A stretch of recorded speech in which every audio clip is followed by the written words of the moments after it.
Hello everyone, welcome back to new video. So friends, আজকের ভিডিওতে আমরা আলোচনা করব তোমরা যদি ভাইভায় সিলেক্ট হয়ে যাও তাহলে তোমরা পোর্টফোলিও কিভাবে রাখবে এবং ভাইভাতে কী ধরনের কী প্রশ্ন আসে না আসে, কিভাবে ইন্টারভিউ দিতে হয় না দিতে হয় সেইটা সম্পর্কে আমি চেষ্টা করব তোমাদেরকে একটু ডিটেলস বলার।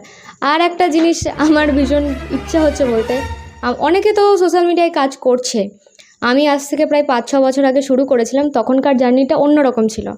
আর এখন আমি সেটাকে ঠিক অন্যরকমভাবে এখানে কাজ করি। এক সময় আমি নিজের আর্টওয়ার্ক দেখাতাম, সেটা আমার স্কুল লাইফের সময়কার। তখনকার কাজকর্ম একরকম ছিল, এখনকার কাজকর্ম অনেক আকাশের পাতাল পার্থক্য হয়ে গেছে। এইসব বলার পেছনে অনেক কারণ আছে। আমি কাউকে পার্সোনালি উদ্দেশ্য করে কিছু বলছি না, বাট কিছু জিনিস আমার মতো যারা রয়েছে তাদের অনেকের খারাপ লাগে, বা পার্সোনালি আমার খারাপ লাগে, আমার দিক থেকে আমি বলছি। সেটা হচ্ছে ক্রিয়েটারদের টিজ করে কথা বলা। कमाल कर दिया आपने। প্রচুর ক্রিয়েটার রয়েছে, মানে যারা এই লাইনে এসেছে, ভিডিও করছে, হয়তো অল্প দিনে পপুলারিটি পেয়ে গেছে, বা কেউ এখনও স্ট্রাগল করছে। যাই হোক, আমি 2 দিনে আসিনি, আমি বহু বছর ধরে এখানে রয়েছি, হয়তো সেই লেভেলে আমার গ্রোথ হয়নি, বা যাই হোক, টিজ করে কথা বলা বা কোনো ক্রিয়েটারকে ছোট করে কথা বলা, বা যে কোনো কাউকে, আমি আমার উদ্দেশ্যে বলছি না, আমি ওভারঅলের উদ্দেশ্যে বলছি যে কেউ কাউকে হেট করে কিছু বলবে যে সেই সর্বেশ্বর আর বাকিরা সব মানে ডাউন, कैसे कैसे लोग रहते हैं यार यहाँ पर। এটা উচিত নয়। সবার নিজস্ব কাজ করার প্ল্যাটফর্মটা আলাদা হতে পারে, মিডিয়ামটা এক সোশ্যাল মিডিয়া, বাট তাদের নিজস্ব প্ল্যাটফর্ম আছে। কেউ একটা লেভেলে কাজ করছে, কেউ তার মতো আর একটা লেভেলে কাজ করছে। তো পার্সোনালি এটা আমি বেশ কয়েকদিন ধরে ফলো করছি social media, YouTube, Instagram, Facebook, সব জায়গাতেই। বেশ হাসি লাগে বিষয়গুলো দেখতে। যাই হোক, আমাদের টপিক এটা নয়, তো চলো আমাদের যে টপিক সেই টপিক নিয়ে আলোচনা করা যাক। ফার্স্ট, আজকের ভিডিওতে আমি তোমাদেরকে বলবো ভাইবা ভয়েস নিয়ে কথা। তো দেখো, ভাইবা মিন্স এখানে কিন্তু তোমাদেরকে একটা ইন্টারভিউ দিতে হবে। এবং ইন্টারভিউয়ের কথা যদি বলি, আমাকে অনেকে জিজ্ঞাসা করে যে ভাইবাতে কী প্রশ্ন আসে। তো যে 5টা ডিপার্টমেন্ট আছে, আমি কিন্তু আজকের টপিকটা রবীন্দ্রভারতী ইউনিভার্সিটি নিয়ে আলোচনা করছি। 5টা ডিপার্টমেন্ট মানে painting, print making, sculpture, applied art, history of art. তো এই 5টা ডিপার্টমেন্টে যদি তোমরা পড়তে চাও, তো তোমাদের যে ভাইবা ভয়েসটা হবে, তো 5টা ডিপার্টমেন্টে যারা প্র্যাকটিক্যাল এক্সাম দিয়েছো সেখান থেকে যদি ওভারঅল প্রত্যেকটা ডিপার্টমেন্টে আমরা 50 থেকে 40 জনকে সিলেক্ট করা হয় ভাইবার জন্য, তো সেটা হিসাব করলে দেখা যাবে 4-5-এ 20, প্রায় 200 জন কিন্তু ভাইবা এক্সাম দেবে। তো সেক্ষেত্রে 200 জনের ভাইবা কিন্তু 200 রকমের হবে, এটা তোমাদেরকে বোঝা উচিত। কেউ যদি বলে দেয় যে পার্টিকুলার ভাইবাতে কী প্রশ্ন আসবে, তো সেটা বলাটা খুব ডিফিকাল্ট। কারণ যদি 200, 150, 250 স্টুডেন্ট যদি ভাইবা দেয়, তো তাদের ভাইবা কিন্তু ডিফারেন্ট, পুরো সিঙ্গেল ডিফারেন্ট ভাইবা হবে। এটা তোমাদের বোঝা উচিত। এই প্রশ্নটা অনেকে করো, তো আমি খুব সহজভাবে তোমাদেরকে ক্লিয়ার করে দিলাম। প্রত্যেকটা স্টুডেন্টের ভাইবা কিন্তু আলাদা হবে। এবার যদি বলো হ্যাঁ ভাইবাতে কী টাইপের কোশ্চেন হয়, কীরকম কী ইন্টারভিউ দিতে হয়, সেটা নিয়ে একটু তোমাদেরকে বলতে পারি। কারণ ওই যে বলেই দিলাম শুরুতে, 200 জনের ভাইবা 200 রকমের হবে, তো এখান থেকে একটা অ্যাভারেজ আইডিয়া দেওয়া যেতে পারে। তো চলো একটা পয়েন্ট নিয়ে আলোচনা করছি। ফার্স্ট, যেটা সবার জন্য কমন থাকে, ইন্ট্রোডাকশন। তো এটা খুবই সিম্পল, তুমি সেটা যে কোনো ভাইবা দিতে গেলেই তোমার ইন্ট্রোডাকশন, তোমার ইন্ট্রো তোমাকে দিতেই হবে।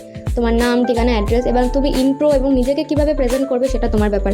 তোমার বডি ল্যাঙ্গুয়েজ সেখানে ভীষণ স্মার্ট হতে হবে, তোমার ওবিডিয়েন্ট জেন্টাল বডি ল্যাঙ্গুয়েজ হতে হবে। তো এই ধরনের জিনিসগুলো কিন্তু অ্যাজ ওয়েল অ্যাজ যেরকমভাবে ইন্টারভিউ দিতে হয়, সেটা কোনো corporate office, UPSC exam, is exam, বা যে কোনো যাবতীয় যা বলো সেরকম জায়গায় যেরকম ধরনের ইন্টারভিউ ভাইবা হয়, এখানেও কিন্তু same body language very matter. তারপরে ইন্ট্রোডাকশন তো গেল, তুমি সেখানে তোমার ইন্ট্রোডাকশন দেবে, কোথা থেকে এসেছো, মা বাবার নাম কি, কোন স্কুলে পড়াশোনা করেছো, এইচএস কী সাবজেক্ট নিয়ে পড়াশোনা করেছো, যাবতীয় যা তোমার নলেজ কী আছে এরকম। তো নেক্সট পয়েন্ট হচ্ছে, তারপরে আসছি যে স্যারেদের ওপর কিছুটা জিনিস ডিপেন্ড করে। টিচাররা ওনাদের মতো করে কিন্তু তোমাকে জিজ্ঞাসা করবে। তো এখানে কী জিজ্ঞাসা করবে সেটা বলাটা খুব মুশকিল। তো যারা আর্ট হিস্ট্রি নিয়ে এন্ট্রান্স এক্সাম দিচ্ছ, তো তোমরা অবশ্যই একটু আর্ট হিস্ট্রি রিলেটেড পড়াশোনা করবে। যারা পেন্টিং নিয়ে ভাইবা দিচ্ছ, তো অবশ্যই পেন্টিং নিয়ে আলোচনা হতেই পারে, ওখানে পেন্টিং সম্পর্কে আসতে পারে, তোমার জেনারেল সম্পর্কে আসতে পারে, জেনারেল নলেজ সম্পর্কে আসতে পারে। যারা অ্যাপ্লাইড আর্ট নিয়ে পড়াশোনা করছো, তাদের অ্যাপ্লাইড আর্টের ওপর কোশ্চেন আসতে পারে। এবার যদি বলে অ্যাপ্লাইড আর্ট নিয়ে কী আসবে, তো সেখানে বিভিন্ন ধরনের জিনিস, আমাদের রোজকার লাইফে অ্যাপ্লাইড আর্ট ছাড়া কিচ্ছু নেই। এই যে আমি মাইকটা ইউজ করছি, এটাও অ্যাপ্লাইড আর্টের ডিজাইনিং বা অ্যাপ্লাইড আর্টের আবিষ্কার। এখন আমার কাছে এই ওয়্যারওয়ালা মাইকটা রয়েছে, কিন্তু বর্তমানে তোমরা দেখেছো যে টেকনিক্যাল অনেক আপডেটের কারণে ওয়্যারলেস মাইকগুলোই বেশিরভাগ ক্রিয়েটাররা ইউজ করে, যেখানে কোনো। এবার কি শুধু ডিপার্টমেন্ট অর্থাৎ অ্যাপ্লাইড আর্ট নিয়ে কি কাজ হয় না, এখানে কিন্তু তোমাদেরকে বিভিন্ন ধরনের জেনারেল কোশ্চেনও আসতে পারে। সাপোজ তুমি যদি জিওগ্রাফি নিয়ে এইচএস পাস আউট হয়ে থাকো, তো অবশ্যই সেখানে স্যারেরা চাইলে জিওগ্রাফি রিলেটেড কোনো কোশ্চেন করতেই পারে তোমাকে, জেনারেল নলেজের ভিত্তিতে যে তুমি কতটা পড়াশোনা করেছো। ঠিক আছে, এইগুলো কিন্তু হচ্ছে ভাইবা। অবশ্যই যখন স্কাল্পচার নিয়ে পরীক্ষা দিতে যাবে, স্কাল্পচার এইগুলো সম্পর্কে পড়বে, আর্টিস্ট সম্পর্কে পড়বে, প্রিন্ট মেকিং এন্ট্রান্স দিতে গেলে অবশ্যই হরেন দাসকে তো জানতেই হবে না প্রিন্ট মেকিংয়ে কী করে এন্ট্রান্স এক্সাম দেবে। এইগুলো হচ্ছে বিষয়। ভাইবা জিনিসটা কিন্তু টোটালটা ইন্টারভিউ, এর পার্টিকুলার কোনো সিলেবাস দেওয়া পসিবল নয়। আবারও বলছি, 200 জন যদি ভাইবা দেয়, 200 জনের ভাইবা 200 রকমের হবে। Be smart and gentle and obedient, এইটাই আমি বলবো। এইভাবে তোমরা খুব সুন্দরভাবে ভাইবাটা দেবে, স্যারেদের সাথে কমিউনিকেট করবে, সুন্দর ইন্টারাকশন করবে। এইভাবে যদি তোমরা পারো তো অবশ্যই চেষ্টা করবে খুব সুন্দরভাবে ভাইবাটা দেওয়ার। আর কোনো একটা ভিডিওতে আমি আমার ভাইবার ডিটেলসটা তোমাদের সাথে শেয়ার করব। পরের ভিডিওতেই আমি চেষ্টা করছি তোমাদের সাথে আমার ভাইবার ডিটেলসটা শেয়ার করার। আমার এইটা নিয়ে অলরেডি আমার একটা প্রিভিয়াস ভিডিও রয়েছে, তো সেখানে তোমরা জানতে পারবে যে কী ধরনের কী কোশ্চেন আসে না আসে। আমি সেখানে পুরো ডিটেলস বলে দেবো যে কী আসে না আসে এবং আমার সাথে কী ঘটেছে।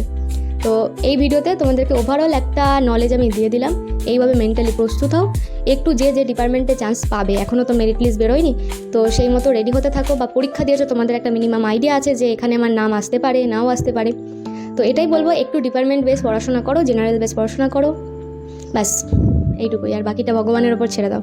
তো ভিডিও থেকে যদি কোনো ইনফরমেশন পেয়ে থাকো, যদি ভালো লেগে থাকে, অবশ্যই একটা লাইক করে দেবে। আর চ্যানেলে নতুন হলে অবশ্যই গিয়ে আমার প্রিভিয়াস ভিডিওগুলো দেখবে, সেখান থেকে তোমরা অনেক ইনফরমেশন পাবে। যাই হোক, thank you so much for watching, by.